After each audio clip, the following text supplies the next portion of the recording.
Right now, treasure hunters with ground-penetrating radar are excavating a site in Florida.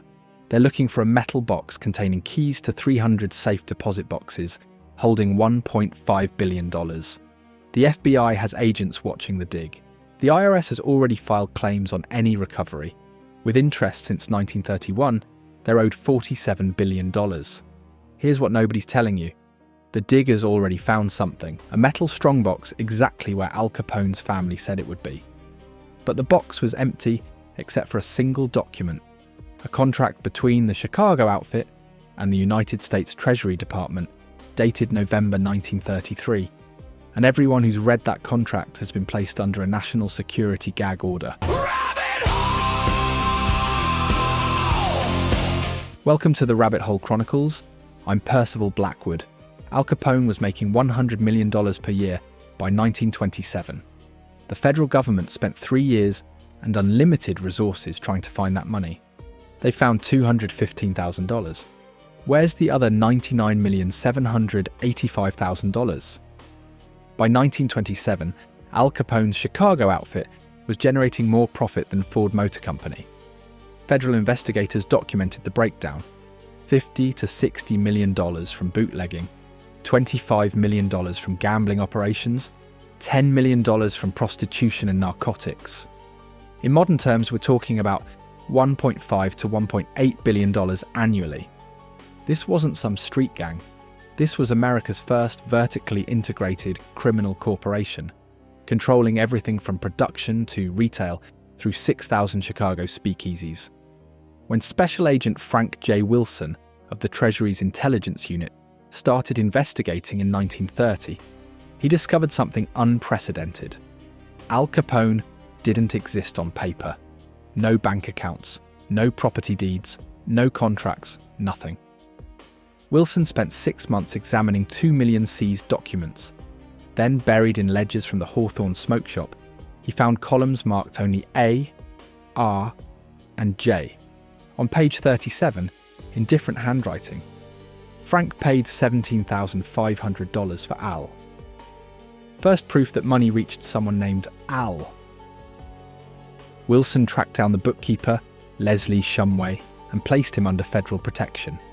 Shumway testified that Al was Al Capone. They found Fred Reese, a cashier who'd purchased hundreds of thousands in cashier's checks for Capone, but under dozens of fake names. How many names? Wilson asked. Hundreds, maybe. Mr. Guzik had a book. The book was never found. Using a revolutionary forensic accounting technique, the net worth method, prosecutors proved Capone received at least $1,038,654 between 1924 and 1929. They documented his spending: $135 suits when good ones cost $25, diamond belt buckles worth $8,000, a $6,500 meat bill for one party, $116,000 lost on horse races in a single season, a Miami mansion purchased for $40,000 with $200,000 in renovations. If you're spending it, you earned it. October 24th, 1931. Judge Wilkerson sentences Capone to 11 years. Unprecedented for tax evasion. The courtroom gasps. Capone expected 3 to 5 years maximum. But here's what matters. The government never attempted to seize Capone's assets beyond the tax judgment. They never asked where the rest went, because they knew they'd never find it. Nothing was in Al Capone's name. His Chicago home, owned by his mother Teresa, the Miami mansion, under wife May's name, every speakeasy, brewery, truck, registered to aliases, relatives, or companies that didn't exist. Ralph Capone, Al's brother, was the official face of many operations. He took a 3-year prison sentence to maintain the fiction. May Capone made cash deposits totaling $500,000 between 1928 and 1931, claiming they were family gifts. Frank Nitti controlled enforcement money. Jake Guzik managed gambling funds. Murray. The Camel Humphreys handled labour racketeering. Each lieutenant held a piece. Only Capone knew the whole picture. Where did those hundreds of millions actually go? First, understand the economics. The outfit spent $30 million annually on corruption. Chicago had 6,000 cops. 60% were on Capone's payroll. Beat cops $100 weekly. Captains $2,000. Judges $5,000 monthly. The entire Cicero city government $15,000 weekly.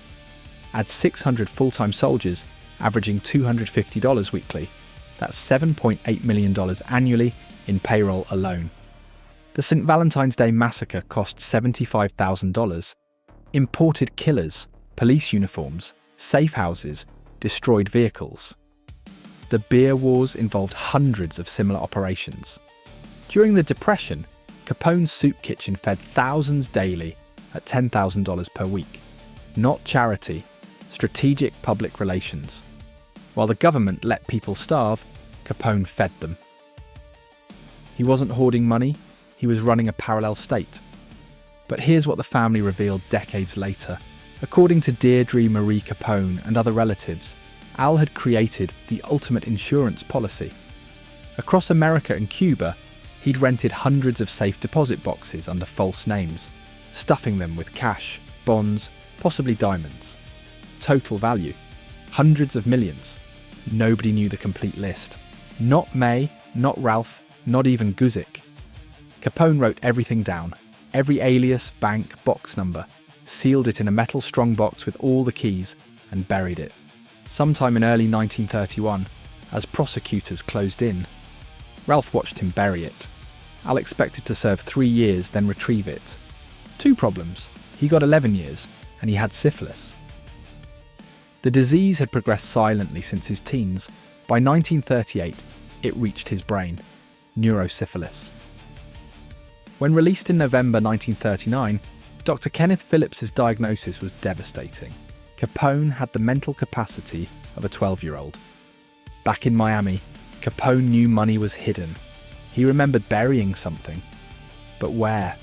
Family members describe him wandering with a shovel, digging random holes. May hired construction crews to excavate systematically. They brought metal detectors, even a hypnotist. Ralph took Al to their Chicago home, thinking familiar surroundings might trigger memory. Al dug near an oak tree for an hour, then looked up confused. What are we looking for? January 21st, 1947.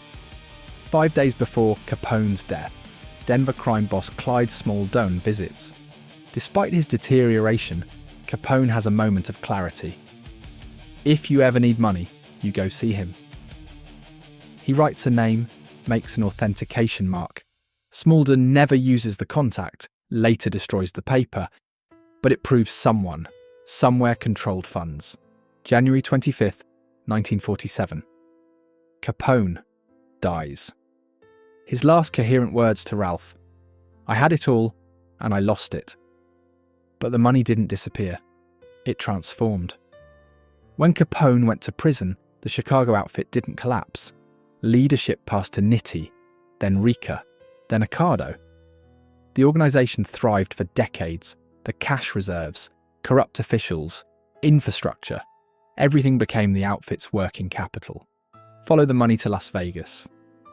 The outfit, flush with prohibition cash, invested heavily in desert casinos. The Flamingo, Riviera, Stardust, all had hidden outfit ownership. Chicago's illegal millions built Nevada's legal empire. But there's a deeper layer. November 1933, 1 month before Prohibition's repeal. According to FBI archives discovered in the 1990s, the Chicago outfit approached the federal government through intermediaries. They'd provide their distribution networks, contacts, methods, everything needed to regulate the soon legal alcohol industry. In exchange, the investigation into their finances would end. The government needed tax revenue. Who better to help than those who'd run the industry for 13 years? After 1933, no crime boss faced Capone-level tax prosecution.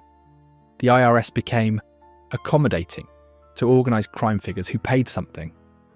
The outfit operated openly for another 50 years. Was there really a formal agreement? That document the treasure hunters allegedly found is under a gag order. We'll never know. April 21st, 1986. $30 million. Watch Geraldo Rivera open Capone's secret vault on live TV. 2 hours of build-up. The vault contains dirt and empty bottles. Cultural punchline? Yes. But it proved people still believe the fortune exists. Chicago construction workers find $140,000 in 1920s bills and a photograph hidden under floorboards. The photo shows Capone with 3 unidentified men. Written on back, "The Real Board of Directors, 1928. One man wears a distinctive ring. The same ring appears in a 1947 Palm Beach charity photo on Mr. J. Richardson, Philanthropist." Richardson doesn't exist before 1933. He appears with wealth, no past, investment talent. By the 1950s, worth $50 million. His 1971 estate established a foundation now worth $2 billion. The foundation blocks all investigation into Richardson's origins. If he was Capone's money man, the fortune wasn't lost, it was laundered into legitimacy. Consider $10 million invested in 1933 at depression lows, properly managed, would be worth $50 billion today. That's not fantasy, that's compound interest. The 1960s. The Capone family sells the Miami mansion, finds a hidden panel Al installed. Inside, $300,000 in old bills and a notebook with fragments. Bank names without cities, box numbers without banks, aliases without context. Half a treasure map. Useless alone. Deirdre Capone still has it. Where is Al Capone's fortune? Maybe in state unclaimed property offices, under names that never existed. Maybe in that buried strongbox waiting for radar to find it. Maybe transformed through Las Vegas into legitimate wealth.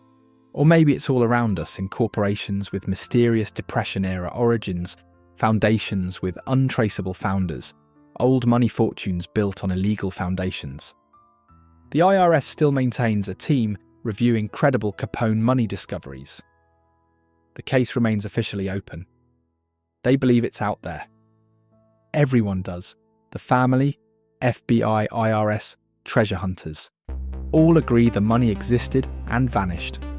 $100 million annual revenues don't evaporate. They go somewhere, become something. The question isn't whether Capone's fortune exists, it's what it became, and whether anyone will ever be brave enough to claim it. Until next time, I'm Percival Blackwood for the Rabbit Hole Chronicles, reminding you that sometimes the greatest mysteries aren't buried underground. Sometimes they're incorporated in Delaware. Stay curious, tunnelers. Check if your grandmother's maiden name matches any Chicago bank aliases. You never know what's waiting in a forgotten safe deposit box. The Rabbit Hole Chronicles is an independent production. If you have information about suspicious wealth appearing in your family during the 1930s, we'd love to hear from you. The IRS doesn't need to know everything.